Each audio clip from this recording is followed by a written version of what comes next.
Welcome back, everyone, to episode 2, or second installment of the old HVAC chat here with Hagerstown Heating and Cooling.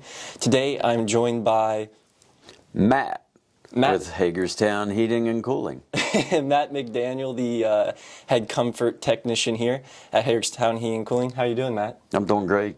Doing great. How's the week been for you? Very busy. Yes, the cold weather is making us quite busy, and it's much appreciated and welcomed. That's a good thing. It sure is. Yeah. So for people who hear the word comfort technician, don't exactly know what that is, kind of explain what that title is and just what your day-to-day is with. Okay, sure. Yeah. So, in the industry, we're also known as estimators and salesmen, which, I don't consider myself a salesman. Okay. I prefer to be considered a comfort tech. Okay. Because what I do on a daily basis is educate people about how their structure, along with their ductwork, works in conjunction with their equipment. Most people think it's just that piece of equipment, but I look at comfort as a three-legged stool, and if you have a stool with three legs that are equal, you have a nice balance or a good platform. So, a lot of contractors or estimators or salesmen, they're just looking at that box or that piece of equipment. To us, that's really only one leg of it. To give you the best comfort and the energy savings that some of this equipment is able to provide you these days, as long as you have good functioning ductwork. Sure. And you have a well insulated structure. That's the key. If you have those three components that are addressed, or they're all equal, then you're going to maximize your comfort and Sure. Pay those utility companies a little bit less every year. That's good. So how long have you been doing this? Have you been in the trade and then with the comfort technician side of things? Yeah, I was in a totally different industry. Up until I was 39 years old, I was a business owner. Okay. In the hardwood lumber industry. And I got away from that after the Great Recession. So I had to kind of reinvent myself. So I became interested in saving energy because, my house had pretty high utility costs. So I started to become certified. I took a course to become certified to be a BPI, Certified Energy Auditor, through Building Performance Institute. Okay. And also I have a certification as a building analyst as well. So, good deal. I started in the industry with that, and then, parlayed that into, getting into HVAC as well with the owner of Hagerstown Heating and Cooling, John. He and I teamed up on several Maryland-funded grant projects, and we worked with Potomac Edison utility company as well to go into these houses and address that full envelope. It was a grant program, so these people got, they got a $10,000 budget to work with. So the company that I was working for, we did all of the energy audits, the air sealing, the insulation, but we did not do HVAC. So I met John at Hagerstown Heating and Cooling, and he and I hit it off really well. And we had kind of the same mindset of coming into a home and knowing that it works as an ecosystem. We developed a partnership, and I ended up using John as my subcontractor for about 2 years. Okay. On these Maryland Energy granted projects. And then I was a project manager for about 5 years, worked with John for about 2 years, and then I wanted a little change in scenery, and John was ready to grow his business and step out of that estimator sales / comfort technician role and grow his business. So he trained me up to give me all my current HVAC knowledge, and he's just like he's like the Stephen Hawking of HVAC. He's just a wealth of knowledge. So yeah. With the home performance programs that are now available through local utility companies, it's really in my wheelhouse. I'd take it as a personal challenge. Each house that I do an energy audit in, it's my challenge to see how much I can save that customer on their energy costs, but at the same time maximize that rebate that's out there that's available through our local utility company, Potomac Edison. Still, a lot of the population doesn't know anything about the program, and I've worked in it since 2015. But they've actually increased their maximum allowable rebate up to $10,000. So customers that participate in the program, they're the ones that's going to be able to maximize their comfort and their energy savings, but also get a good portion of that project funded by the local utility company, because there's a mandate in the state of Maryland to get power off the grid.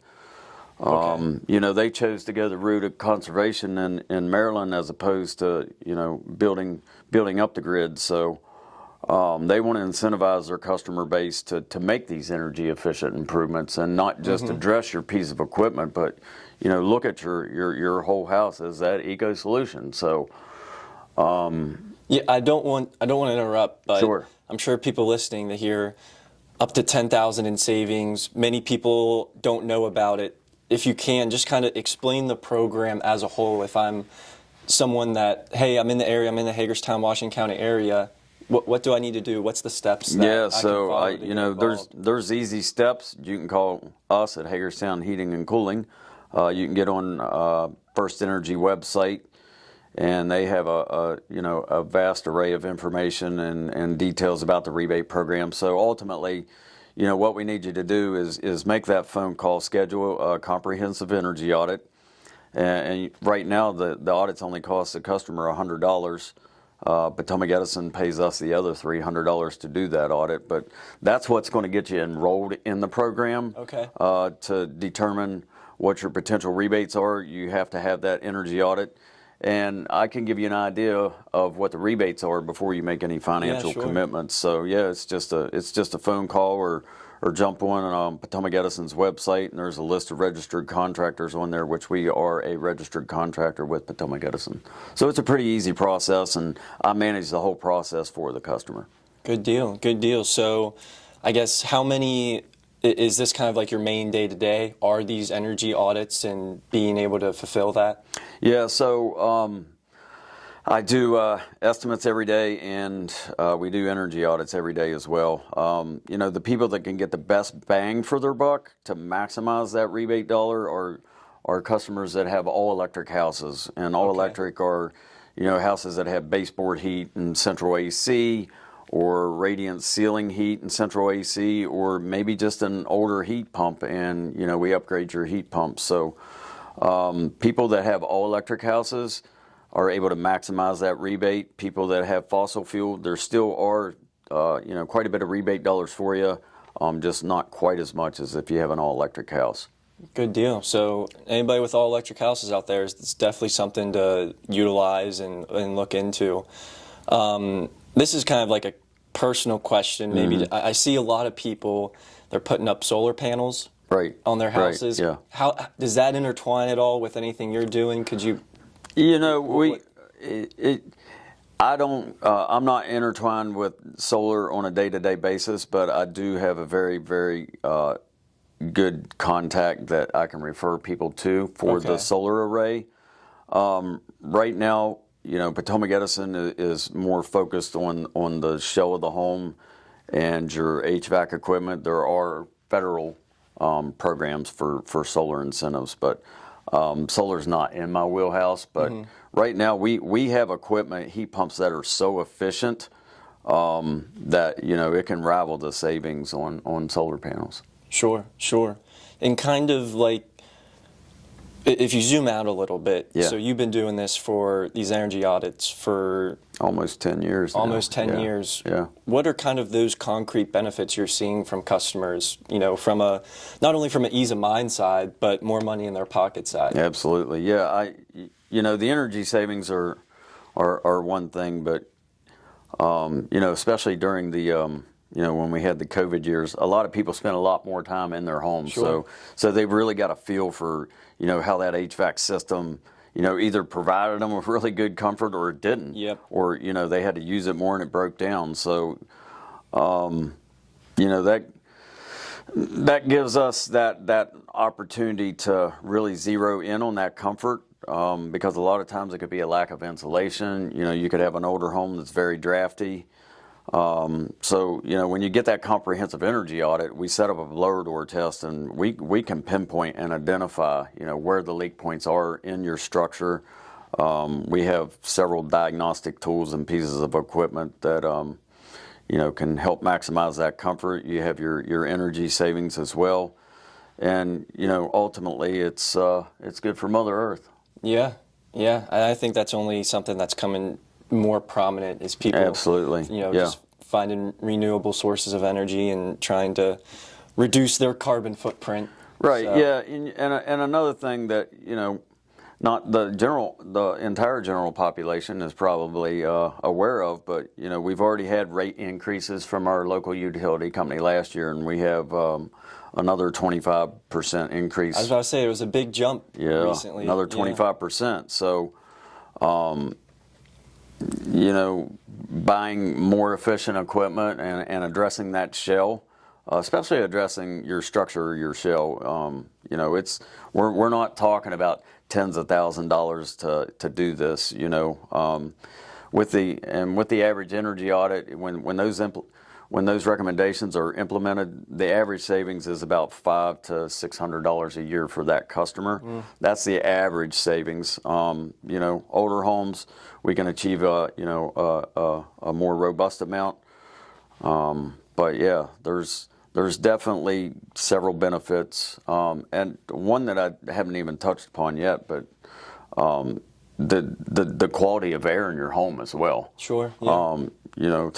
There's some houses, a lot of houses that I go into, and it just amazes me how poor the air quality is in some of these homes, and so we also look to address that when we're in a home as well, because some of the new houses in the state of Maryland, they have to meet a stricter criterion in order to even get an occupancy permit. So they want these houses now so tight, and a tight house uses much less energy, but a tight house also traps in everything in your house, volatile organic compounds and, furniture and drywall, everything's off gas. And so now you're in this tight chemical stew. So, a lot of times we get called in, just to clean up people's air, through technology with air purification systems and better filtration systems and such. But yeah, there is a little downside that the industry is starting to see, and that's just because you need to have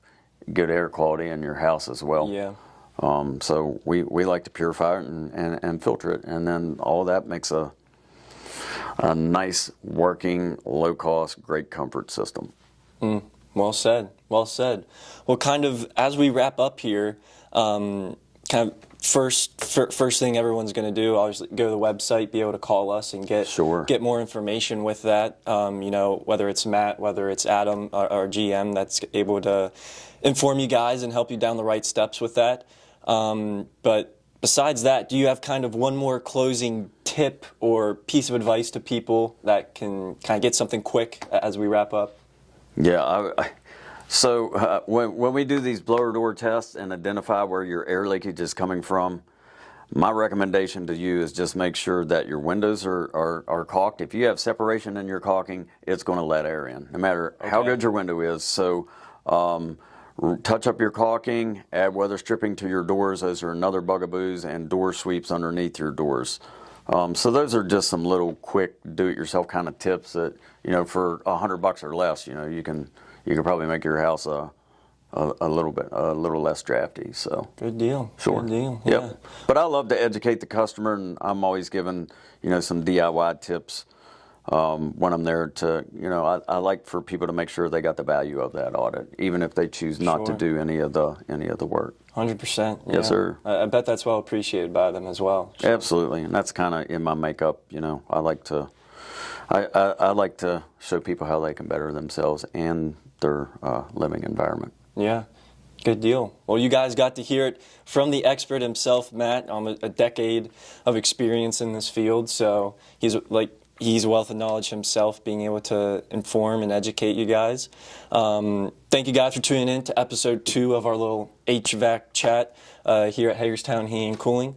Always be coming back with you guys with, more experts on here to help you guys save some money and upgrade your home performance. So thank you again, Matt. We'll have you back on here soon. All right, buddy. Yep. Good deal, man. Thank you, guys. See you next time.